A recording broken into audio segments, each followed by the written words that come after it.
What's happening, everybody? I had this set for a 6:15 start time, but I was able to kick this off a little earlier. Obviously, we usually start right at the top of the hour at 6 o'clock. Pushed it to 6:15. I had some, real world work things to take care of, but squared away earlier than expected, which is always great. So I just went ahead and decided to kick this thing off a little early. Just get a link for my Discord, folks. If you are not a part of the Discord, it is, I believe, the second link in the description of this live stream. Or maybe I might need to re-add the invite to this. Okay, I need to re-add the invites to the Discord in the description. So I will make a point to take care of that moving forward. Something's going on with Discord right now. Am I the only one having issues with Discord? No, it's pulling up. All right. We'll just be sending that off once it fires up.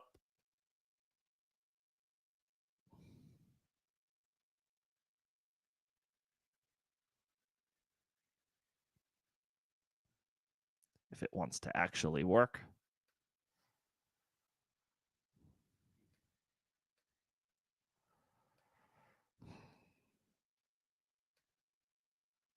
This is a slow moving update. Okay. While Discord sorts itself out in the background. Got a fun one today. Hopefully a fun topic to talk about. I am looking at a couple of players that I am fading in drafts as of right now. Obviously, at the end of July, a lot can change between now and week 1. But that doesn't mean we still can't, or, we can't start identifying targets and subsequently fades, guys that we're, not as interested in. There is something going on with Discord. That's disappointing. I was hoping to share this link with my Discord followers, but I guess, I don't know. I guess computer might need a reboot. It's at some point so that I can actually access Discord. So nevertheless, we will storm ahead. Decent time to start putting together your draft plan, your plan of attack. So, a lot of people are probably looking at targets and fades. For me today, I've got a few players that I'm targeting, or I'm identifying as guys that I'm never fully out on any one player. It's not about the player. It's about the cost of the player. So there are a few names that I want to call out that I have highlighted as guys that I am not typically targeting at cost, guys that I would prefer to avoid at cost if they drop around, if they drop further than what their current ADP is. We revisit it. We revisit that price and we see if we're interested after. But we're, as of right now, as of ADP at the end of July with August later this week, taking a look at some names that I am fading in drafts as of right now, and barring anything unexpected, that probably won't change all that much. First, we'll take a look at news and notes from around training camp today. We'll go through the ticker, courtesy of Underdog NFL. And just react to any of the latest news and notes, whether it's injuries or practice reps, players unexpectedly getting work with the ones. We'll cover a couple of those, and we'll talk shop on some fades. And then, of course, any questions that anybody has. As always, I'm always happy to do an AMA, take questions as they pop up, whatever you may have. We can talk shop, we can get to. For anybody who is new to the stream, to the channel, welcome. The way it works is members will get priority responses to their questions. That is a perk of being a member of the channel. You will get questions answered in priority order. I don't typically get supers at this time of the year, which is totally fine. We're not in season yet. But if you are feeling generous enough to send one, that would also be a line jumper to get your question answered. After members and gifts or supers, I will then get to every other question as it comes up. Again, happy to take any fantasy related questions that anybody has, whether it is relevant to the topic of the stream or not. I do not care. happy to talk shop on anything that may be top of mind for you. All right, Discord finally fired up. So I'm just going to give my Discord folks a heads up, and then we'll be off and running. Okay. All right, first things first, we'll get right into it. The latest updates that I have.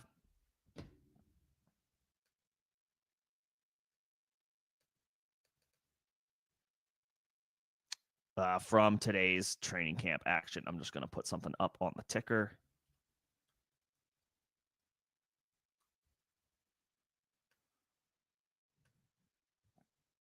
Just so everybody knows where we're at this particular moment of the stream. Cowboys tackle Tyler Guyton. He was their 2024 first-round pick late yesterday. Initially feared to have possibly torn his ACL. We got good news. It's not news that Cowboys fans are going to be super thrilled about, but it is probably a best-case scenario given that we were fearing the worst around this time yesterday. He is expected to miss the next 4 to 6 weeks after being diagnosed with a fractured bone, I believe, in his knee. However, his ACL is intact, so that is a best-case scenario. It is a sigh of relief for the Cowboys. They can expect to get their starting right tackle back at some point this season. 4 to 6 weeks from now puts us right on the timeline for week 1. And, of course, the Cowboys are playing the Eagles in the season opener. So that's a Thursday, so he has a little bit less time, a few days fewer than he would if that game was being played on Sunday. I would say as of right now, his availability for week 1 is probably in doubt. 4 to 6 week timeline could also be a conservative one, given at the point of the time of the year that we are. 4 to 6 weeks is theoretically enough time for him to be ready for week 1 if the rehab process goes well, goes smoothly. We will see. But best case scenario for the Cowboys, they should have their starting right tackle back if the timeline is accurate by week 2 at the latest. So you obviously want to have him for the season opener, especially against Philly. Week 1, start of a new year against your division opponent. If he can't go, week 2, I guess week 3 at the worst is the worst case scenario as of right now. Much, much better than had it been a torn ACL, which was initially feared. So good news all around, even if Dallas doesn't have their starting right tackle for week 1. Aaron Jones and Jordan Mason, now looking at pieces of information from today. Likely to be in a relatively equal workload split for the Minnesota Vikings offense. Aaron Jones had a great year for the Vikings last year, accumulated, I think, his most opportunities in a single season last year. He got over 300. That was a rarity during his time with Green Bay. He got a lot of opportunities with the Vikings last year. Did well. I think he faded a bit down the stretch. And, he's older at this point. Aaron Jones has been a great running back over the course of his career. But at this point, we're closer to the end than the beginning. The Vikings, for the changes to their roster from last year to this year, probably still have playoff aspirations. That's what happens even after you change quarterbacks when you win 14 games the season prior. So they want a veteran like Aaron Jones available to them when the games matter the most. It makes sense for them to get Jordan Mason a little bit more involved over the course of the season. They also traded for him. They acquired him from San Francisco, went out and spent assets to get him, to add him.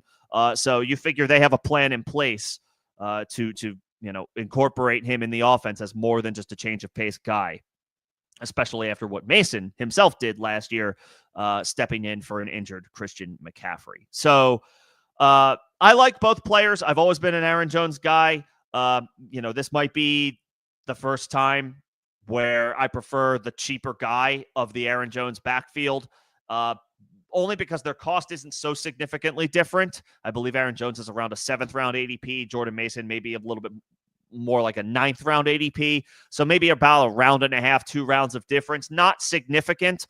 Both of those guys are perfectly fine, in my opinion, to go after. Mason being the cheaper one, maybe a little bit more enticing, and not just the cheaper one, but the younger back of these two backs. So, while I've always been an Aaron Jones guy and Aaron Jones stan and will continue to be until the day he hangs up the cleats, I have no problem taking him. Jordan Mason may be a little bit better value being around and a half, 2 rounds cheaper. Justin Fields confirms his toe is all good. This after suffering a toe injury closer to the beginning of training camp. I think a teammate stepped on his foot. He was forced inside the facility, off the practice field. Day was finished at that time. Diagnosed with a toe injury. I think it was a broken toe. Luckily, a lot better than if it was anything worse. Sounds like he's already good to go. He has been back on the practice field. Fields has since that injury took place. So I don't think we have any issues there. We're not changing any projections, trajectory, anything for the Jets offense compared to what we initially had. Let's see. Fantasy relevant just because he's that big of a player. Edge rusher Micah Parsons is now, quote unquote, further away from a deal, unquote, with the Cowboys now than in late March. This, according to Adam Schefter.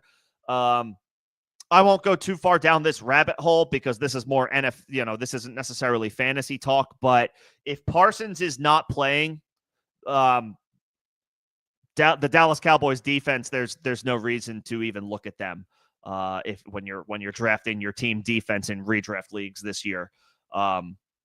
Not without one of the best players, one of the best defensive players in the NFL. If this hold in continues into the regular season, there's no reason for optimism from a fantasy perspective for the Cowboys defense. So that's why we monitor it for leagues that do deploy team defense still. It's very, that's pretty common for your standard typical redraft league. I would not be looking at the Cowboys in any way, shape, or form if Micah Parsons is not suiting up for them. Packers running back Marshawn Lloyd diagnosed with a groin injury. I did not see the severity, so I'm going to look that up now. This comes after an injury-riddled season for Marshawn Lloyd last year, which also included like an appendectomy. But soft tissue injury sustained during Monday's session. Could have been a non-contact injury. We'll get more information probably by, later this week. But yet another unfortunate injury for Marshawn Lloyd. He was an intriguing guy, for a name for me at the end of drafts as just a cheap backup running back option to maybe take a look at behind Josh Jacobs after he handled a significant workload last year. I thought Marshawn Lloyd was a decent option as a guy to target later in drafts. But this latest injury, obviously, how optimistic can you get about a guy who now in his second year has suffered yet another injury after going through a slew of them as a rookie? So, Marshawn Lloyd, not exactly high up on the board at this point.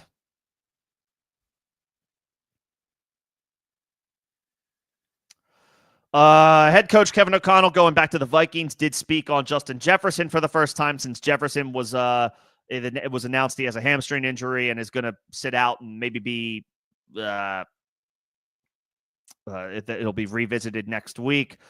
Quote from head coach Kevin O'Connell: "I have zero worry about the opener, but there's a lot of time between now and then. What that looks like, we're going to be smart, but at the same time, he wants to get back out there, he being Justin Jefferson.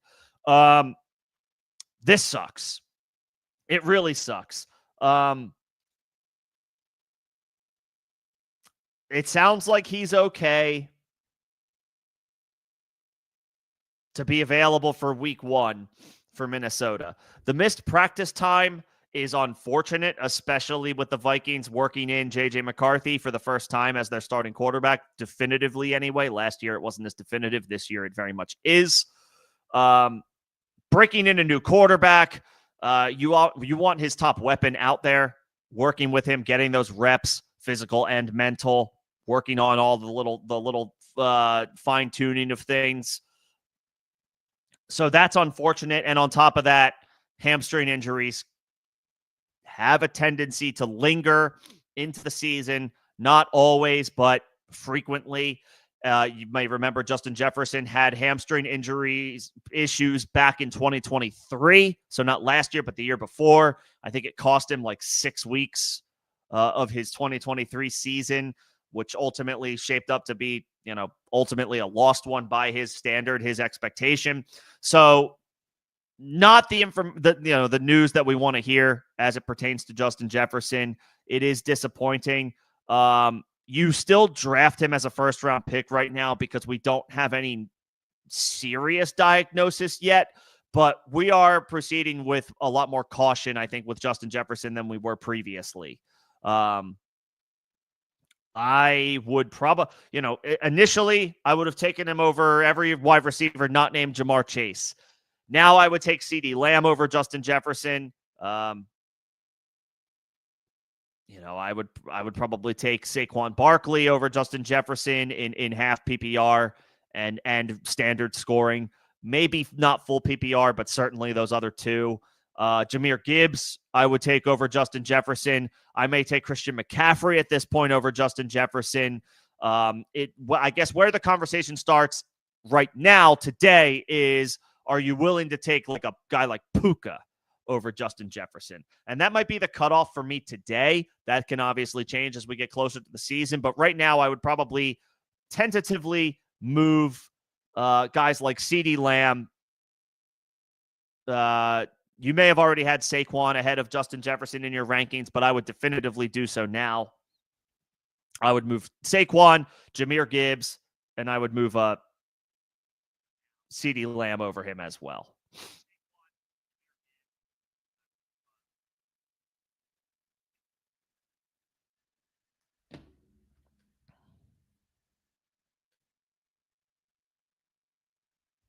And obviously keep it plugged in. We'll keep things close as far as,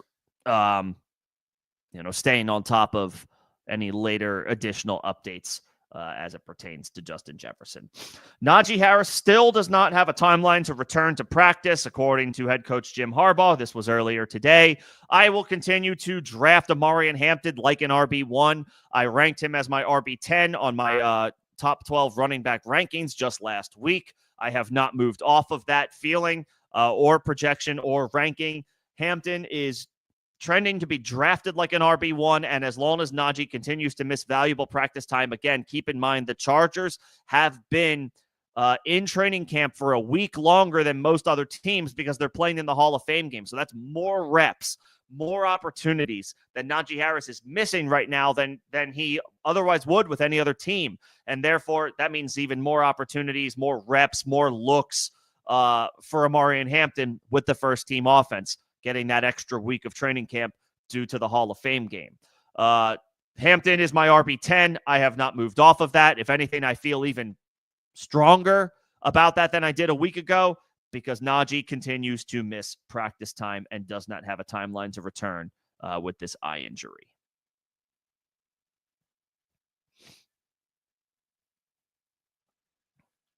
DJ Giddens is making waves at Colts camp. Obviously, he is behind one of the best running backs in the NFL in Jonathan Taylor, so his opportunities will be seldom this year. Interesting dynasty asset.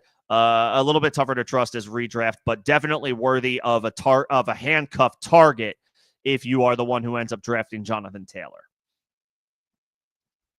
DJ Giddens, keep him on your radar. If you end up with Taylor, draft him 15 picks higher than his ADP. Just secure that backup, especially considering he's making positive waves in Colts camp. Isaiah Likely diagnosed with an ankle injury. He's going to probably miss a few weeks. And the Ravens, of course, they probably will have better specifics, more details tomorrow after an MRI can be conducted. And two, we'll probably get an idea of his likelihood to return for week 1. A few weeks puts him on track to be back for week 1. But the missed practice time due to injury hurts. So, you can bump Mark Andrews up your board a little bit. He's going to get some valuable practice time that Isaiah Likely will not, and therefore, maybe in a better position to put up some decent numbers earlier in the season. with Likely's absence. Let's see. DJ Giddens making waves in Colts camp. The same sounds the same with Matthew Golden in Packers camp. Jordan Love has been praising Matthew Golden. His playmaking ability is there. When the ball is in the air, he's going to go get it and make that play. So there's trust building between Jordan Love and their first-round pick, Matthew Golden. So I actually quite like Golden at his cost.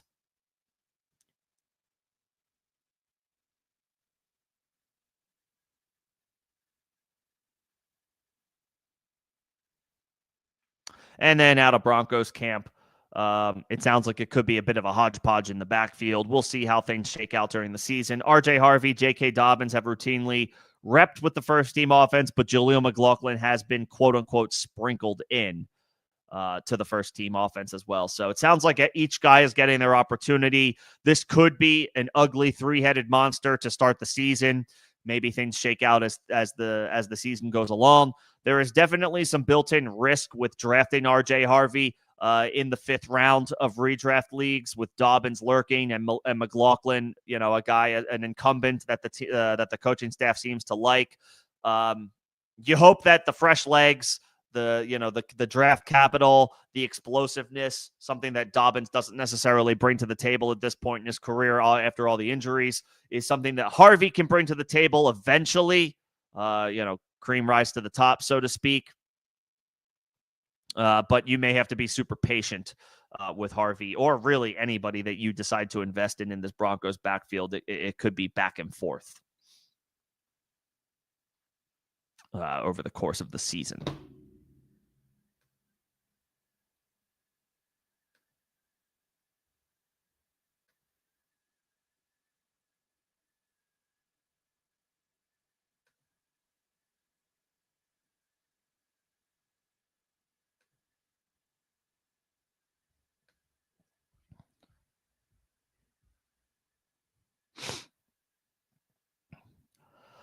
All right. I think that does it for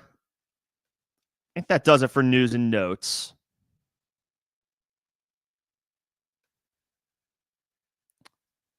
So we can go ahead and dive into a few players. Players that I'm fading at cost this year.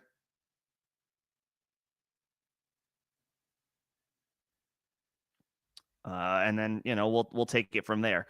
Not a ton of folks in here yet. That's okay. I appreciate everybody who has stopped by at this point, for a short while. So if anybody has anything, or if they want to add to this list, feel free. But we can go ahead and start talking shop on him fading. And I'm going to start with, I believe he's going to go in the 3rd round of redraft leagues. He's a 4th round pick in best ball. So that typically means, a 3rd round ADP in your typical redraft leagues. And that is Bills running back James Cook. I will double check his current cost. And of course he was an RB1 last year. So, naturally he's going to be ranked high. People are going to draft him high. He was holding out. I don't know that he necessarily ended his holdout. I guess he's practicing. He's technically, he returned to practice for the team, but he still does not have the contract that he has been seeking all offseason long. He has been looking for an extension. He's been looking for more guaranteed money, and the team has been unwilling to pay him. He currently has an ADP on Underdog Fantasy of 43.7, so he is a firmly a 4th round pick in best ball. He's probably a 3rd round pick in redraft formats. That's a little rich for me.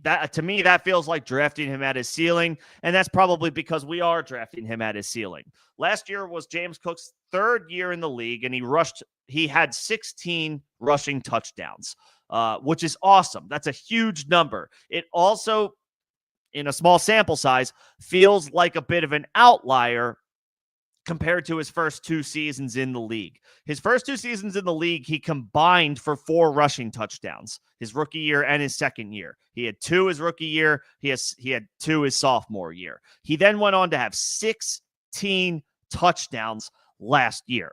Now, the team moved on from Stephon Diggs. They moved on from Gabe Davis. There was a transition in their passing game. So maybe, James Cook was the benefactor of, a swing in, not just running the ball a little bit more due to the transition of weapons in the passing game, but also they committed to James Cook in a way that they hadn't previously.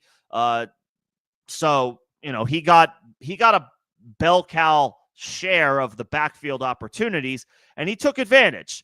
16 rushing touchdowns, 18 touchdowns overall. He had a spectacular, fantastic season. But again, I think he had 4 rushing touchdowns total his first 2 seasons, and I think he had 6 combined, when you factor in receptions, receiving touchdowns. So basically, touchdown regression is coming. We hear a lot about sticky stats at this time of the season, this time of the offseason. Analysts, fantasy pundits, draft pundits, analysts, all that stuff. When looking at who to potentially look at for your draft, they're looking at sticky stats like targets, got things that are earned, and therefore you can expect them year over year not to change all that much. Touchdowns are not a sticky stat for anybody. So I think a little bit of luck was factored in. Good fortune went James Cook's way with that touchdown number. And now following such a strong season, he wants to get paid. The Bills have been hesitant. If they weren't, a contract would be done at this point. So now we're talking about, on top of some touchdown regression, we're talking about an off-field distraction that takes away from just focusing on football. And that stuff matters when you are piecing together your draft plan and looking for identifying players that you want to target. When there are potential off-field distractions, that makes a player less enticing. And when you double it with a guy who not only is in the middle of a contract dispute, so again, football may not be the primary focus right now. Getting paid is the primary focus, which I don't blame James Cook for at all, by the way. Get your money. Always get paid. Secure the bag. Whenever you get the opportunity to. Get the pay raise when you can. But this is an off-field distraction that could impact on-field production, and we're already expecting that production to come back to the mean a little bit, regress to the mean compared to seasons past.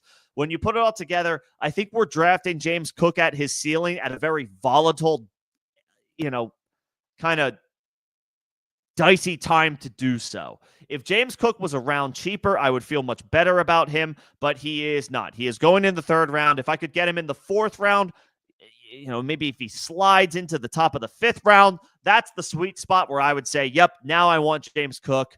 The value is there. The concerns about the contract and the off-field stuff and the touchdown regression is now a little bit more baked into his ADP. If he's in the 5th round, fine. But he's going in the 3rd round of redraft leagues. Given the expected touchdown regression and the off-field potential distraction that comes with a contract negotiation, I do not really want to draft James Cook at cost right now for this year.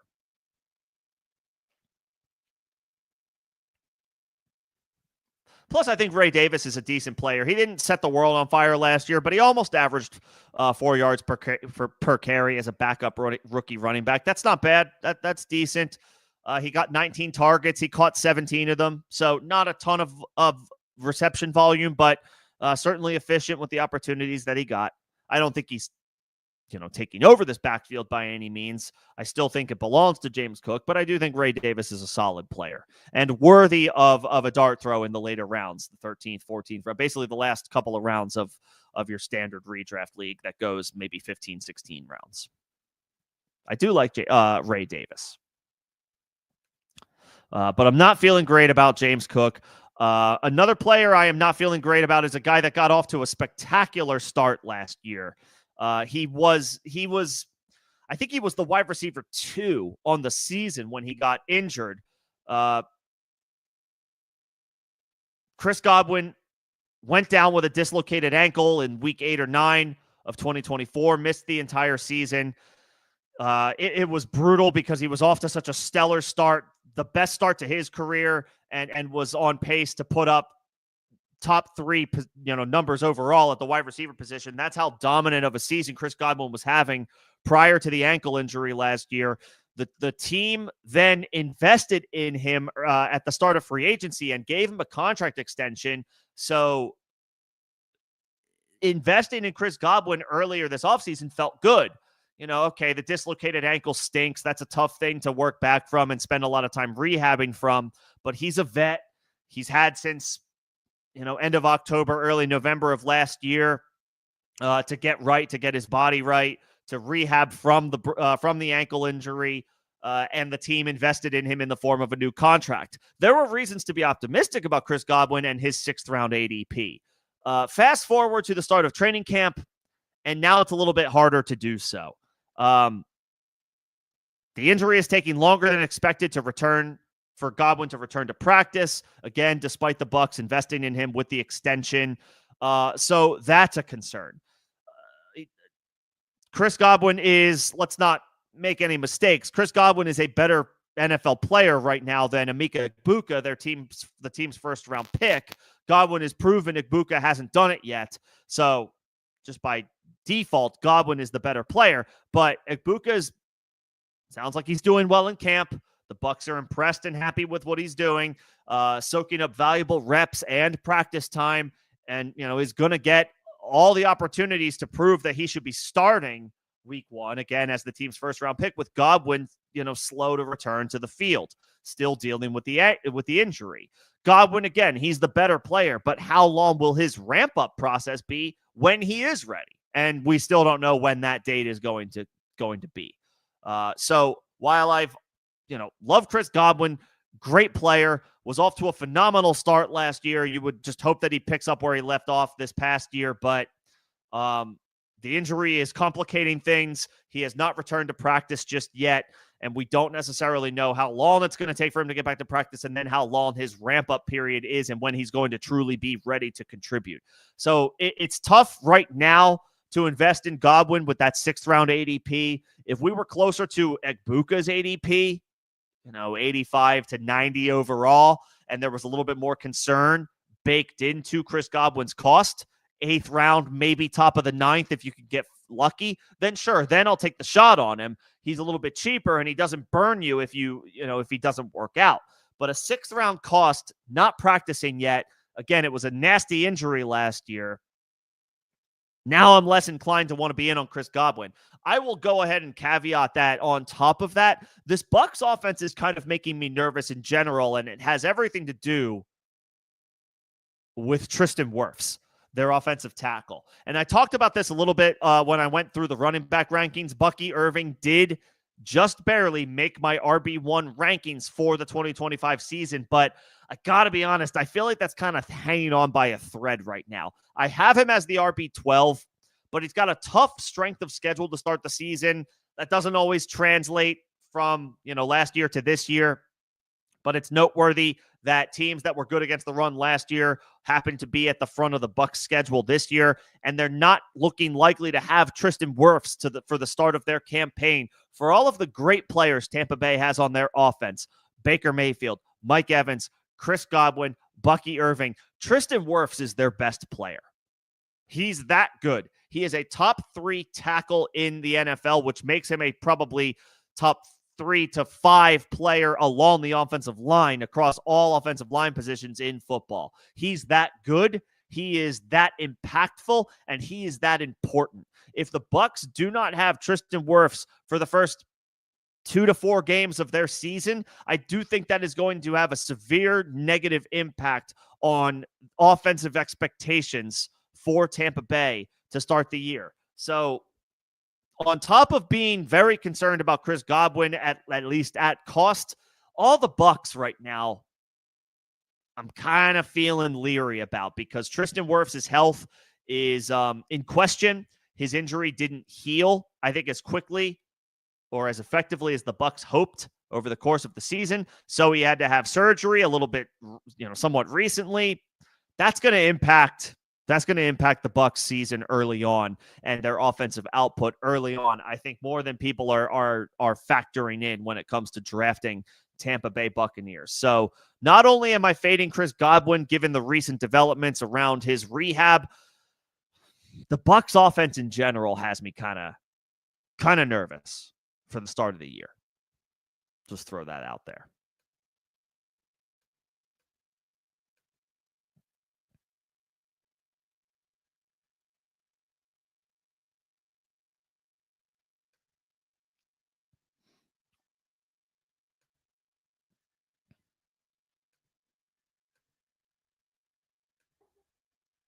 All right, I'm going to stick with wide receiver as another one of my fades. I got to be honest, with all due respect, I'm not quite following why this wide receiver is getting drafted where he's getting drafted. Given the season that he had last year. On one hand, he finished as the wide receiver 25. And he's being drafted as the wide receiver 35. So based on that, I guess he's a bit of a value. But I am not really feeling drafting. I'm not. Every time I see Jauan Jennings' name come up on the board as a guy in that range where I'm drafting in the 6th round, 6th or 7th round, I always find myself saying, I don't want to click on that guy. I don't want to click on Jauan Jennings. Now, again, he finished as the wide receiver 25 last year, and he's currently being drafted as the wide receiver 35. So based on that, he's not being overdrafted. However, he finished as the wide receiver 25 on the back of several monster performances.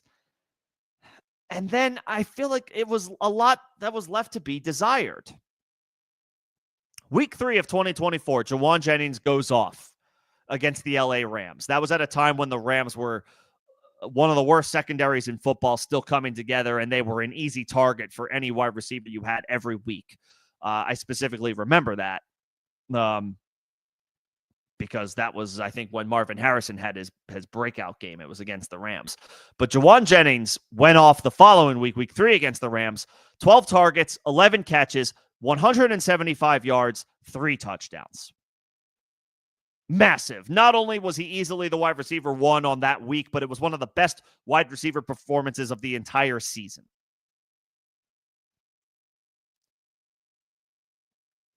He went on to have 2 more wide receiver 1 weeks on the season. In week 11 against Seattle, he another 11 targets, caught 10 of them for 91 yards and a touchdown. And then a few weeks later, week 14 against the Bears, he had 8 targets, 7 catches, 90 yards, 2 touchdowns.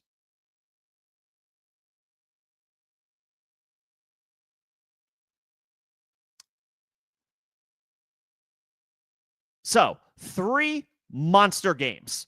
3 monster games for Jauan Jennings. One was the wide receiver 1 overall week, and then another 2 wide receiver 1 weeks on the week in weeks 11 and weeks 14. He totaled 6 touchdowns in those 3 games. Do you know how many touchdowns Jauan Jennings had the rest of the season outside of those 3 games? The answer is 0. He had 0 touchdowns outside of his 3 blow-up games that resulted in fantasy wide receiver 1 finishes for the week. His best performance, his 4th best performance of the season, outside of those 3 wide receiver 1 weeks, was the wide receiver 17. He was the wide receiver 17, week 10. He had 7 catches for 93 yards on 11 targets against Tampa Bay.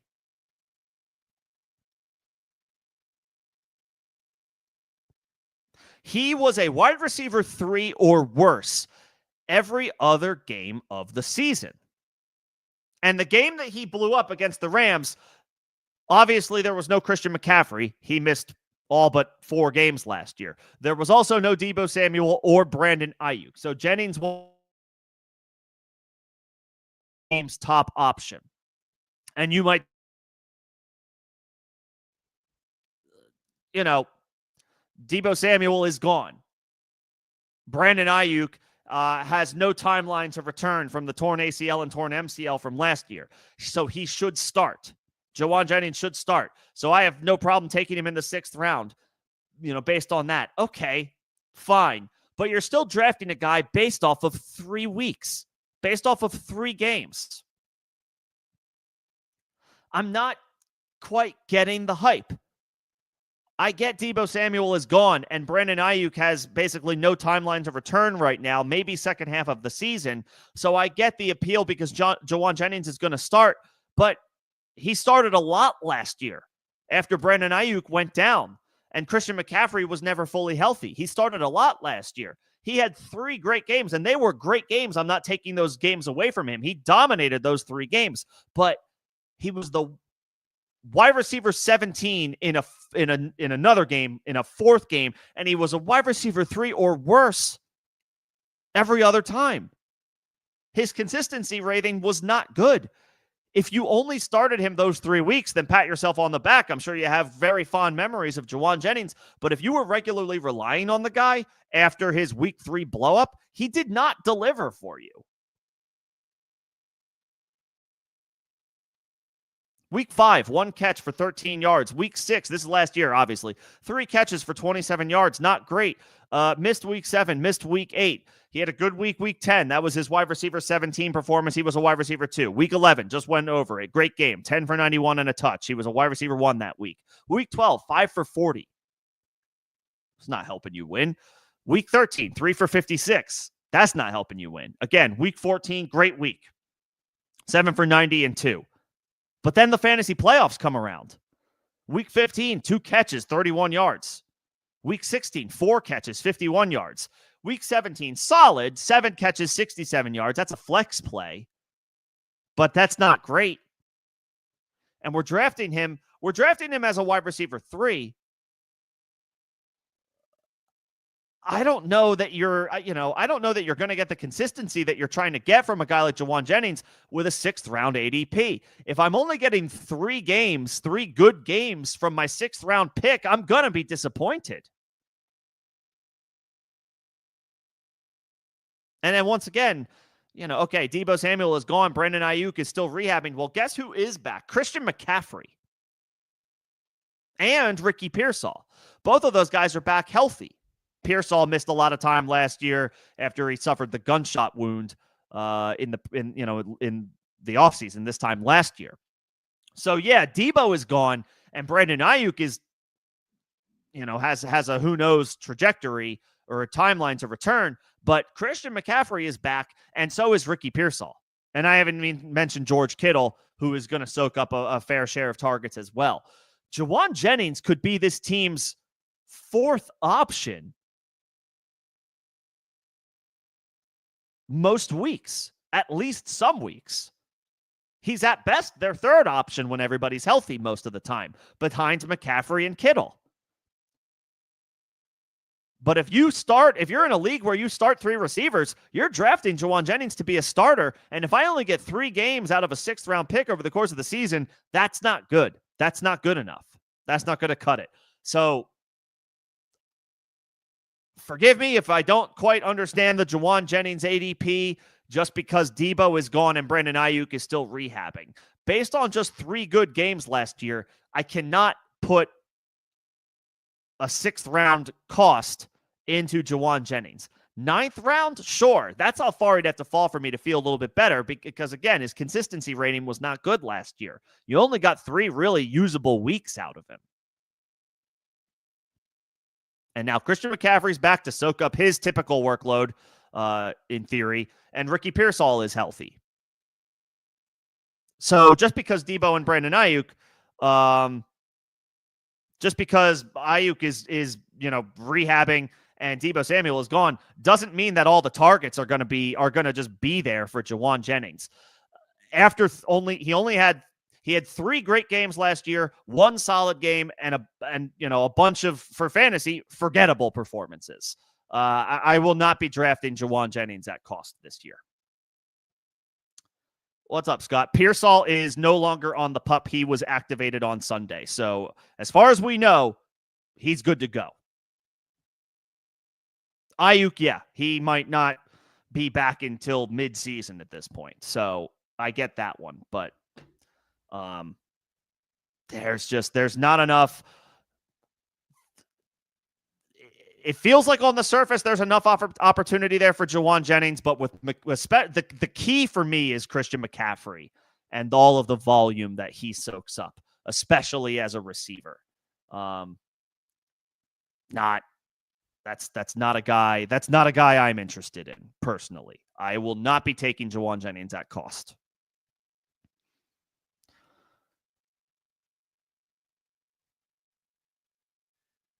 Okay. Those are all of my thoughts on Jennings. I'm going to keep it moving with another running back that I am fading. And I don't think I'm alone on this one. I don't think I'm throwing any haymakers out at this point. My big fades are, in case you jumping in a little late, or you obviously feel free to rewind. James Cook, I have my thoughts on him. And names are popping up along the ticker. So if you want to rewind, you'll find my thoughts on these guys. James Cook, Chris Godwin, and now Jauan Jennings. I'm going to go back to running back. This guy is not expensive. So he's not a huge risk, but he is the most expensive running back in what I think has developed into an ambiguous backfield. And that's Travis Etienne. On one hand, again, his ADP is in like the 9th round. So if he doesn't work out, it's not going to hurt you that bad. And of course, I get the appeal. Last year, he was injured, so it's hard to hold that against him. And 2 years ago, I think he had like an RB3 overall finish at the position. So he obviously has talent. He's a good pass catcher. Liam Cohen comes in as offensive coordinator from Tampa Bay. Tampa had a great offense last year. Their run game specifically was strong, led by the emergence of Bucky Irving. So now Etienne, gets to operate and work in a favorable offense, in an offensive mind that we believe in Liam Cohen. He could be, on the surface, it looks like he's cleared for takeoff. But not so fast. I'm not sure. By all accounts, Tank Bigsby is looking good in practice. I like Tank Bigsby and have been intrigued by him as the cheapest guy in this backfield to target for a lot of the offseason now. He's soaking up a lot of the early down reps, and Etienne will have to kind of battle for opportunities all year long, in all likelihood, for carries with Tank Bigsby. He should be able to beat out Bishal Tootin. I think it's Bishal. I was calling him Bishal, but I think the correct pronunciation is Bishal. Feel free to check me on that. He should be able to beat out Tootin for receiving opportunities. Tootin's a 4th-round rookie. He had ball security issues in college. I'm not gonna, rookie hype and rookie fever is such a big part of the offseason, and I get it. It's fun to get caught up in the unknown, in the fresh, shiny new toy, the new guys getting installed into their offenses and what they bring to the table. A lot of these guys need time, right? They're not going to hit the ground running, generally speaking, in their first season, especially as a 4th-round pick. Some of them do. Literally just got done talking about Bucky Irving. Sometimes they do. A lot of times we need to exercise some patience with these guys. Nevertheless, Tootin's not the guy I'm worried about here when it comes to Etienne. It's Bigsby, who admittedly is close to a 0 as a receiver, which is not something I typically am looking for when it comes to running backs. We always want to have a running back or a collection of running backs who can catch the ball, right? If we're playing half PPR or PPR scoring, which is, I think, far and away at this point, the preferred scoring for most redraft leagues, most leagues in general, you want a running back who can catch the ball. You don't want a dude who is one-dimensional unless his name is Derrick Henry. But I actually quite like Tank Bigsby because of how cheap he is and because, again, how ambiguous this backfield is. Bigsby faded down the stretch last year. He wasn't great. He wasn't as good as he was to start the season, but the Jags offense kind of went in the toilet as a whole. Trevor Lawrence suffered an injury. Mac Jones got in there. It was a lost season in general for them. It became a bit of a stale offense, I think, with Doug Peterson. They cleaned house and they brought in Liam Cohen. So now, obviously, there's a little bit more optimism around the offense. I'm curious to see if Bigsby can, if Jacksonville can maintain more consistency and efficiency on offense than they did a year ago. Does a guy like Bigsby get carried along with that? Does he get caught up in that wave? And is he going to get, I think, the most valuable opportunities in the red zone, the goal line? If he's getting those touches, that's the running back I want. That's the running back I want. I want the guy who's going to get on, when you're 150 picks into the draft, 160 picks into the draft, I don't want the dude who's going to catch, 3 or 4 balls for 50 yards. I want the dude who's going to get 5 carries, 3 of them are on the goal line, and he slams one in for a score. And then whatever else production he gets at that point is gravy. And I think Bigsby is slated for a larger role than that. I'm just giving you like an extreme scenario or example. If Bigsby is handling 15 touches a game, 12, maybe 10 to 12, and 10 to 12, maybe on the high end, 12 to 15 touches a game, and he's averaging a touchdown every couple of games, that's the running back that I want at cost. Etienne has some questions to answer about durability after last year. His yards per carry average, his efficiency metrics have never been super strong. He has been a plus receiver, but if he's only working between the 20s here and there, and Bigsby is mixing in those situations and then also getting the goal line opportunities, then he's the running back I want in this offense. Again, you're not breaking the bank with Travis Etienne. If you believe in the bounce back, if you believe in his body of work and his skill set, you're not hurting yourself, or it's not breaking the bank to take him in the 8th or 9th round. But I might be willing to go a step further and punt even further down the list and take the shot on the running back who I think is going to get the scoring opportunities for Jacksonville, and that's Bigsby when he is 5 rounds cheaper. Because it's an ambiguous backfield, we can't sit here definitively today and say Travis Etienne is going to be the guy. Then I want the cheapest dude. And right now that's Bigsby, who is getting positive reviews from training camp.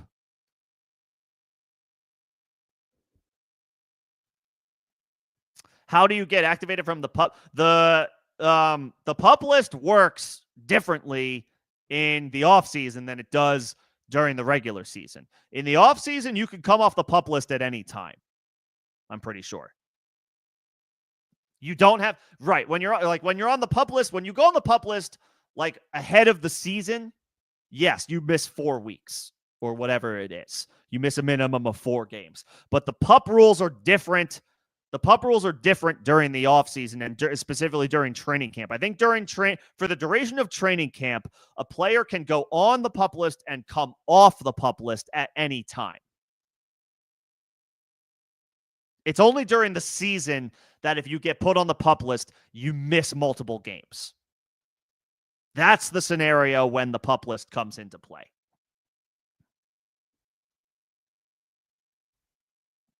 So right now, training camp, a player ending up on the pup list is not as serious. It's not as big of a red flag as if it would be if we were closer to week 1.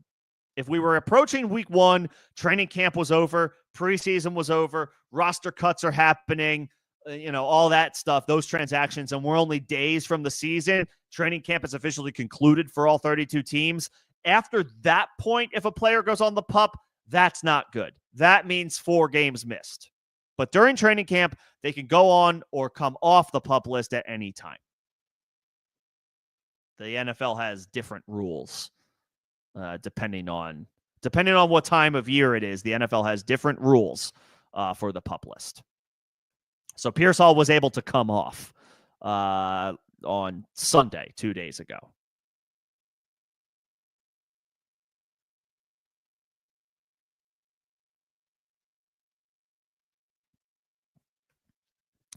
Okay. So I talked about Travis Etienne. Oh, another receiver I quickly wanted to talk about. I got a couple more here, and then I'm happy to take any questions that anybody may have, and then otherwise might close up shop at that point. But appreciate everybody coming in and hanging out today, whether it was for 10 seconds or 10 minutes.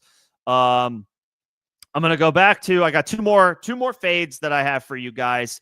Feel free to any feedback you have. If you disagree with any of my thoughts, if you disagree with any of the players that I have highlighted, feel free to leave me a comment either here in the live stream or as a comment after the fact on the stream.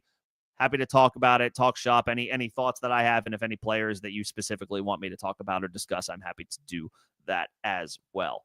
Another wide receiver that I have that I am fading. Again, he's not, you're not breaking the bank for this guy, but I am fading Darnell Mooney, wide receiver for the Atlanta Falcons. He is cheap. He is not expensive. And I'm double checking his ADP now. I think he's going around the wide receiver like 45, wide receiver 48. He's got an ADP of 90. So you're still selecting him 90 picks into a draft. So that's not nothing. That's a decent investment. This might be, what's the word? I want to see more from what the Falcons offense looks like with Michael Penix as the starter before I invest in the third or fourth option in this offense. Because obviously the first two options in this offense are Bijan Robinson. And, I'm sure you guys, if you're following along, you know that Bijan, he corrected all of us. His name is not pronounced Bijan. It's Bijan. So we're going to do that. We're going to do that right. If you request a name, if you request your name be accurately, verbalized, then we're going to do that. So Robinson is number one, and Drake London is number two, or London is number one and Robinson is number two, depending on game script. Those are the top two options for the Atlanta Falcons. Before I invest in other players, ancillary options in the Falcons offense, I got to see a little bit more from Michael Penix. The sample size is incredibly small. But when Michael Penix was inserted as the starter, Darnell Mooney's fantasy value cratered. He went from being a usable fantasy asset, his consistency rating was very good. He had some duds, but week 2 against Philly last year, 3 catches, 88 yards, and a touchdown. He followed that up week 3, 8 catches for 66 yards. So he gave you some flex weeks. Week 4, not great, 3 for 56, but week 5, 9 for 105 and 2. 3 for 38, week 6, not good. 5 for 46, not good. But then he had some more usable weeks from weeks 8 to 10. His consistency rating was solid. Not great, but solid, especially considering where you drafted Darnell Mooney last year. Week 8, 4 for 86 and a touchdown. Week 9, 5 for 88 and a touchdown. Week 10, 5 catches for 96 yards. These are good, flex plays, wide receiver 2, sneaking into the wide receiver 2 territory when you score the touchdowns. He had a solid year. And then a couple of duds, weeks 11 and 13. That, I think, is when Kirk Cousins went in the tank with his shoulder injury. Didn't tell anybody for a month because he was trying to preserve his job, and then lost his job to Michael Penix. But week 14, before that happened, Mooney 6 for 142. He had some really good weeks last year. When Michael Penix was inserted, though, it went downhill a little bit. He was held without a catch week 15. I think that was Penix's first start. Week 16, 5 catches for 82 yards. That's pretty good, actually. That's pretty solid. That's pretty solid. 5 for 82, 90% of the snaps, 6 targets. That's pretty good. But then week 17 against Washington, championship week, 2 catches for 37 yards before being ruled out for week 18 against Carolina. He did not play. I don't remember if that was injury related, or if he was just shut down. I don't recall if that game was a meaningless one for the Falcons, or if they were. They might have been playing for the playoffs or for the division that game. Regardless, Mooney did not play. So a 5-catch, 82-yard performance week 16 with Penix is good, but it's sandwiched with week 15, held catchless. Week 17, 2 for 37, didn't play week 18. And now he's dealing with a shoulder injury that,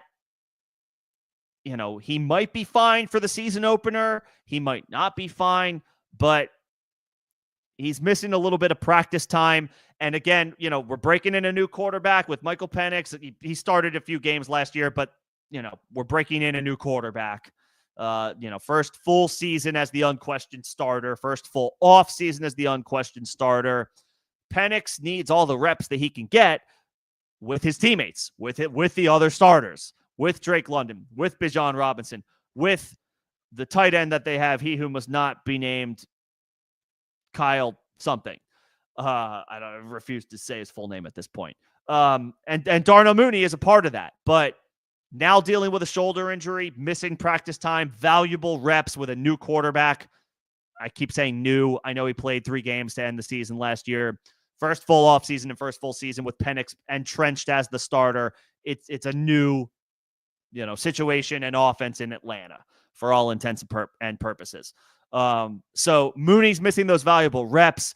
On top of that, the small sample size last year wasn't great. He's being drafted as a wide receiver 4. So again, he's not going to kill you if he doesn't work out, but he's still being drafted in the 9th round of best ball drafts, which means he's probably going to be a top 100 pick in redraft leagues, especially ones that start 3 wide receivers. So Mooney's risky. I don't want to spend a top 100 pick on him.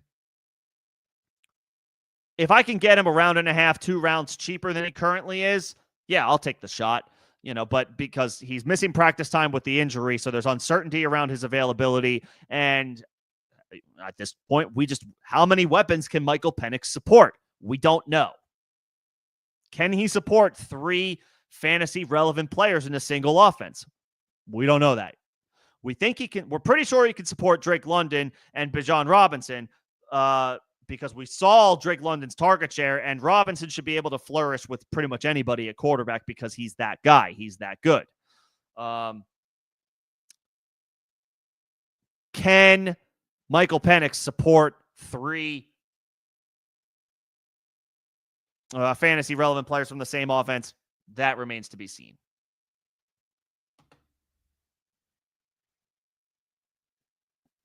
So he's a fade for me.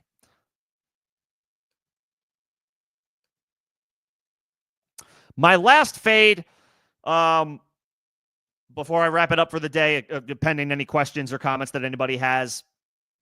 Again, I don't think I'm raising any significant alarms here, but some ambiguous backfields I like to target, like Tank Bigsby for the Jacksonville Jaguars. Some backfields, I think it's fine to avoid them altogether.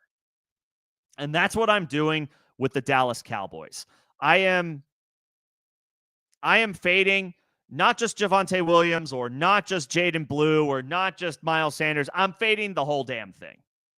I'm fading the entire backfield. I simply don't trust it. I was bullish on Javonte Williams when he came into the league, when the Broncos drafted him in the 2nd round. I was very high on him. I quite liked Javonte's talent and truly thought he was going to turn out to be a very good running back for a long time in this league. A major knee injury a couple of years ago, I think, changed course for us there with Javonte. I'm not sure he's quite ever gotten fully back to form since that injury. His past couple of years with the Broncos were not good. Now he signs for like a veteran minimum deal in Dallas, replacing Rico Dowdle, who signed with Carolina this offseason. Javonte theoretically will lead the backfield. That also includes Miles Sanders. He signed with the team from Carolina. So Rico Dowdle and Miles Sanders switched places this year. They also drafted Jaden Blue and Phil Maffa. Let's not forget our guy, Phil. And ever since, I've seen every take from the fantasy industry about this backfield. I've seen people call Javonte Williams a winner from the NFL draft because Jaden Blue, I believe, was a 5th-round pick and Phil Maffa was a 7th-round pick. So the Cowboys didn't invest a ton of resources into their backfield. So Javonte was called a draft day winner, given the competition or lack thereof. Miles Sanders made headlines, I think last week about how he's gearing up. He's gearing up for a bounce back, and now he's in Dallas. He was in Philly, so it feels personal for him. Best of luck, Miles. It did not work out for you in Carolina. I'm not sure that it works out for you in this hodgepodge backfield in Dallas. Jaden Blue, of course, is intriguing. 5th round is not appealing draft capital, but the opportunity knocks again. What to make of this backfield, nobody can sit here and definitively say. So maybe Jaden Blue gets an opportunity. And then there's Phil Maffa, an intriguing deep name dart throw for fantasy pundits that people like. We'll see if he carves out a role here in year 1. Jaden Blue, I guess, maybe has the most burst of anybody of this group simply because he's not a veteran who has suffered a major injury like Javonte has. Miles Sanders hasn't suffered a major injury. He has picked up injuries here and there, but I think maybe he was a bit of just a product of his environment in Philly, because when he needed to be the lead back for the Carolina Panthers, it very much did not work out. It was not a good offense, but Miles Sanders did absolutely nothing to help that situation in Carolina. So, maybe now he bounces back with the Cowboys, but that's just it. On top of having a million question marks about who's going to be the guy that rises to the top of this depth chart, this run blocking unit along the offensive line is not the Cowboys offensive line of old. This is not the Cowboys offensive line of 5 years ago when they were consistently one of the best in football and they were flat out dominant at their peak. This offensive line is a shell of itself. Zach Martin was already on the decline a couple of years ago. Now he's retired. They are starting a rookie, Tyler Booker, probably at right guard. So we'll see how he does. He was drafted with the 12th overall pick, so expectations are high, but that's a pretty hefty price. That's a pretty hefty resource to plunge into a guard and not a tackle. We'll see if Booker maybe kicks out the tackle, if Tyler Guyton has to miss any time, again, after he suffered the knee fracture yesterday in practice. But speaking of Guyton, he was the team's 1st-round pick in 2024. He struggled a little bit. Not a total surprise. We're not going to knock a rookie for struggling as a year 1 starter. We're never going to do that. Players get off to rocky starts as rookies all the time and bounce back later on and have good, they go on to improve, right? That's what happens. Players improve. We'll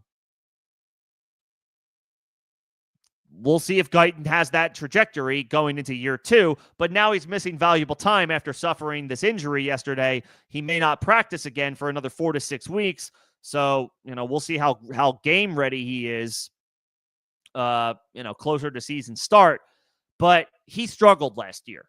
So does he continue to struggle now that he's missing valuable reps and practice time, and now has to focus on rehabbing an injury? So what does that look like? This offensive line has a lot of question marks. So how good are they? Not just protecting Dak Prescott, but opening up running lanes for these running backs who, no offense, they don't really inspire or instill a whole lot of fear, I can't imagine at this point, in opposing defenses' game plans. Javonte Williams was trending toward that type of career of being that type of running back. Like, we have to game plan for this guy. He's good. He's talented. But that knee injury from a couple of years ago might have sapped his talent, because we just haven't seen the Javonte of old the past couple of years. He's been inefficient. So, this Cowboys offensive line is not blocking for prime Ezekiel Elliott. I don't even know that they're blocking for last year's Rico Dowdle, who was a solid player, maybe a replacement level player, but he filled in pretty nicely for them. This is not that group. because of all the uncertainty and the question marks of what could happen with this backfield, lackluster veterans against rookies with day 3 draft capital makes for a disgusting backfield situation that I don't really feel like trying to figure out.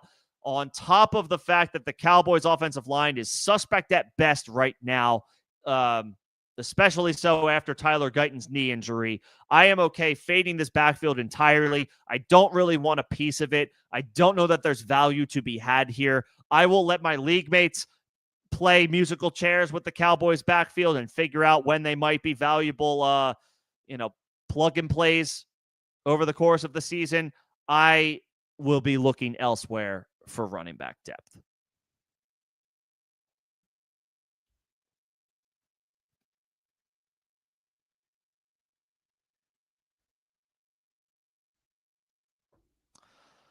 So that's it. Those are my fades. James Cook, Chris Godwin, Jauan Jennings, Travis Etienne, Darnell Mooney, and the Cowboys backfield. I just realized for positional purposes, I didn't have a quarterback or a tight end in here that I would fade. I'll think about that. I'll think about that for next time. Tentatively, my answer might be like a Baker Mayfield at quarterback. Again, I have some concerns about the Bucs offense as a whole. Chris Godwin taking a long time to rehab, and Tristan Wirfs likely missing time to start the season. So Baker might be like a quarterback fade for me, and then at tight end, I don't know. I don't find myself drafting a whole lot of Evan Ingram. And, I don't, he might catch the ball a lot, but he's never been a guy who gets a lot of touchdowns. And, he certainly has an opportunity. The Broncos don't have a definitive wide receiver 2 behind Courtland Sutton. So Ingram could emerge in that role. I guess, I don't know. Maybe that's personal recency bias. I had him last year and got burned, so I don't find myself drafting a whole lot of Evan Ingram. I don't know. Just like spitballing, throwing some names out there just for the purpose of giving you at least one name at each position as far as guys that I am fading this year. I will cut this live stream up. I will timestamp it and make sure folks who catch this later on or after the fact are able to easily navigate it. If you have any questions about this conversation, feel free to follow up with a form of a comment on this live stream. I'm happy to answer any questions or take any comments about my fades, any questions that you may have in general. It is that time of year to start shaping your draft plan.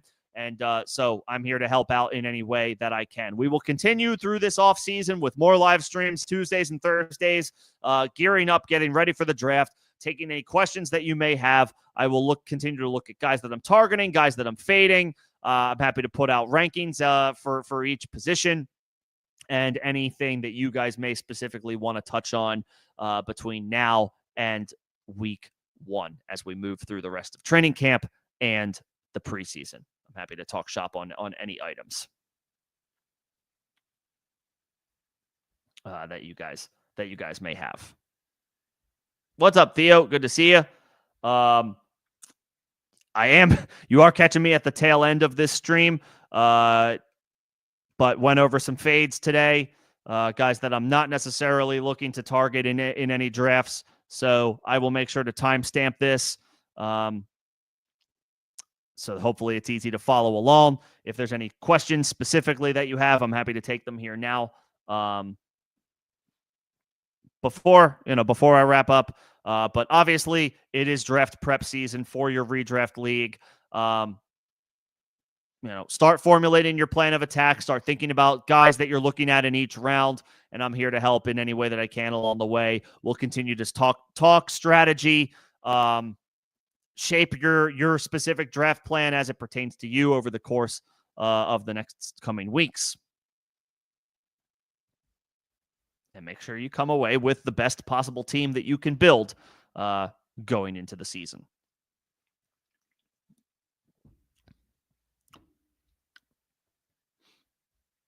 But I think that will do it for me for the rest of this evening. Again, appreciate everybody coming in and hanging out today, whether it was for a short time or for a little while. Thanks for coming in and hanging out. I will be back on Thursday, continuing to just continuing to regularly, make sure I'm available for you guys with the season fast approaching. Theo, you can feel free to drop your teams either in Discord. You can do it in the Discord if you're still in there. Or I don't know if you you might have joined over there. I can't remember. People come and go, I feel like, from that all the time. But feel free to drop it in there, or you can drop your teams in a comment on any video or live stream on the channel, and I can take a look. Take a look when I have a minute and give some feedback on plan of attack and what you might be thinking you want to do for this coming season, and obviously since it's Dynasty, for the next couple of seasons. So drop your teams. Drop your team in Discord, and I'm happy to take a look at that.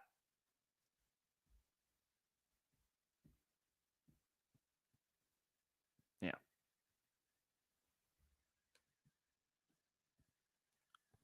Cool. Yeah, drop your teams in Discord. I'm happy to take a look at those over there. But I think that's it for me for this evening. If you're interested in becoming a member of the channel, there's details in the first link in the description of this live stream. I will start re-adding Discord invites to the description of these streams moving forward. I think they fell off, but I'll be sure to re-add them. You can follow me on Instagram as well. I am over there. I drop my shorts over there. Like whenever I cut a short up from a larger video, I will post it on Instagram. So if you ever want to catch me on Instagram, I am over there. That link is also in the description of this live stream.